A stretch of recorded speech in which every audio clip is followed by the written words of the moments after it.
Hi ನಮಸ್ಕಾರ ಎಲ್ಲರಿಗೂ welcome back to my cooking channel. ನಾನಿವತ್ತು ಫಾಕ್ಸ್ಟೈಲ್ ಮಿಲೆಟಿಂದ ದೋಸೆಯನ್ನು ಹೇಗೆ ಮಾಡೋದು ಅಂತ ತೋರಿಸ್ಕೊಡ್ತಾ ಇದ್ದೀನಿ. ಫಾಕ್ಸ್ಟೈಲ್ ಮಿಲೆಟ್ ಅಂತ ಹೇಳಿದ್ರೆ ನವಣೆ. ಈ ನವಣೆಯಿಂದ ರುಚಿಯಾದ ಗರಿಯಾದ ಹಾಗೆಯೇ ಹೆಲ್ದಿಯಾದ ದೋಸೆಯನ್ನು ಮಾಡ್ಬೋದು. ಬನ್ನಿ ಈ ದೋಸೆಯನ್ನು ಹೇಗೆ ಮಾಡೋದು ಅಂತ ನೋಡೋಣ. ನಾನು ಕೂಡ ಮೊದಲನೇ ಸಲ ಮಾಡ್ತಾ ಇರೋದು.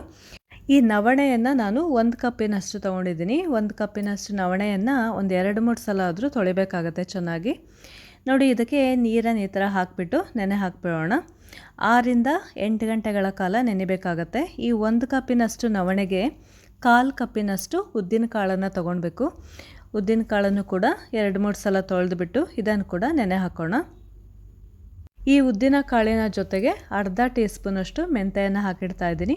ಈ ನವಣೆ ಹಾಗೆ ಈ ಉದ್ದಿನ ಕಾಳಿನ ಜೊತೆ ಅವಲಕ್ಕಿ ಕೂಡ ತಗೊಂಡಿದ್ದೀನಿ. ಅವಲಕ್ಕಿಯನ್ನು 4 ಟೇಬಲ್ ಸ್ಪೂನಷ್ಟು ಹಾಕ್ಕೊಂಡಿದ್ದೀನಿ.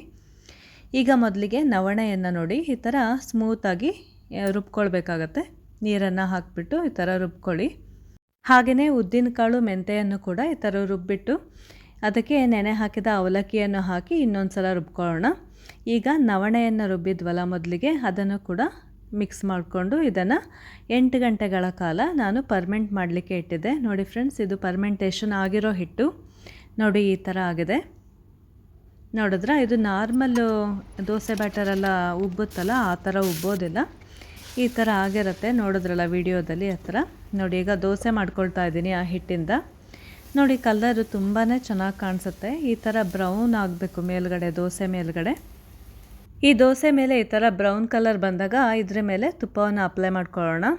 ನೋಡಿ ಫ್ರೆಂಡ್ಸ್, ಈ ದೋಸೆಗೆ ನೀವು ತುಪ್ಪನೇ ಅಪ್ಲೈ ಮಾಡ್ಕೋಬೇಕು. ಯಾಕಂದರೆ ಇದು ಮಸಾಲೆ ದೋಸೆ ಅಷ್ಟೇ ಟೇಸ್ಟ್ ಕೊಡುತ್ತೆ. ಹಾಗೆಯೇ ಗರಿಯಾಗಿ ಕೂಡ ಇರುತ್ತೆ. ನೋಡ್ತಾ ಇದ್ದೀರಲ್ಲ ನೀವು, ಕಲರ್ ಕೂಡ ತಿನ್ನಲಿಕ್ಕೆ ಸೇಮ್ ಮಸಾಲೆ ದೋಸೆ ಥರನೇ ಟೇಸ್ಟ್ ಕೊಡುತ್ತೆ ನೀವು ತುಪ್ಪವನ್ನು ಹಾಕಿ ಮಾಡಿದ್ರೆ.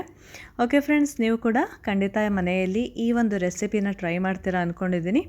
ಹಾಗೆಯೇ ಈ ಒಂದು ದೋಸೆಯನ್ನು ಬಿಸಿಯಾಗಿ ಸರ್ವ್ ಮಾಡಿ ಚಟ್ನಿ ಜೊತೆ ಸರ್ವ್ ಮಾಡ್ಬೋದು, ಅಥವಾ ಯಾವುದಾದ್ರು ಗ್ರೇವಿ ಜೊತೆ ಕೂಡ ಸರ್ವ್ ಮಾಡ್ಬೋದು. ಹಾಗೆಯೇ ನಾನಿಲ್ಲಿ ಇನ್ನೊಂದು ದೋಸೆಯನ್ನು ಕೂಡ ಮಾಡ್ಕೊಳ್ತಾ ಇದ್ದೀನಿ.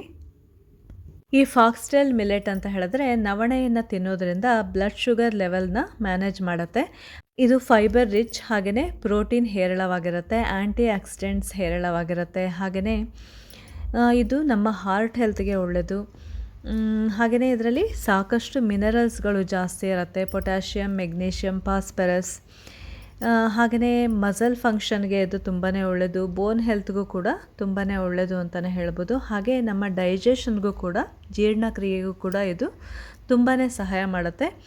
ಓಕೆ ಫ್ರೆಂಡ್ಸ್, ನೀವು ಈ ನವಣೆಯ ದೋಸೆಯನ್ನು ನೋಡ್ತಾ ಇದ್ದೀರಲ್ಲ, ಈ ಗೋಲ್ಡನ್ ಕಲರ್ ದೋಸೆಯನ್ನು ನೀವು ಕೂಡ ಮನೆಯಲ್ಲಿ ಖಂಡಿತ ಟ್ರೈ ಮಾಡ್ತೀರಾ ಅಂದ್ಕೊಂಡಿದ್ದೀನಿ. ಈ ಹೆಲ್ದಿಯಾದ ದೋಸೆ ರುಚಿಯಲ್ಲೂ ಕೂಡ ಏನು ಕಡಿಮೆ ಇಲ್ಲ. ತುಂಬಾ ಗರಿಯಾದ ದೋಸೆ ಅಂತಲೇ ಹೇಳ್ಬೋದು. ಸೇಮ್ ನಮ್ಮ ಮಸಾಲೆ ದೋಸೆ ಥರನೇ ಟೇಸ್ಟ್ ಬರುತ್ತೆ. ಓಕೆ ಫ್ರೆಂಡ್ಸ್, ನೀವು ಕೂಡ ಈ ತುಪ್ಪವನ್ನು ಹಾಕ್ಕೊಂಡು ನೀವು ಈ ಥರ ದೋಸೆ ಮಾಡ್ಕೊಂಡು ತಿಂದರೆ ನಿಮಗೂ ಕೂಡ ತುಂಬಾ ಇಷ್ಟ ಆಗುತ್ತೆ. ಓಕೆ, ಇನ್ನೊಂದು ರೆಸಿಪಿ ಜೊತೆ ಮತ್ತೆ ಭೇಟಿ ಆಗೋಣ. Thank you so much for watching. Bye.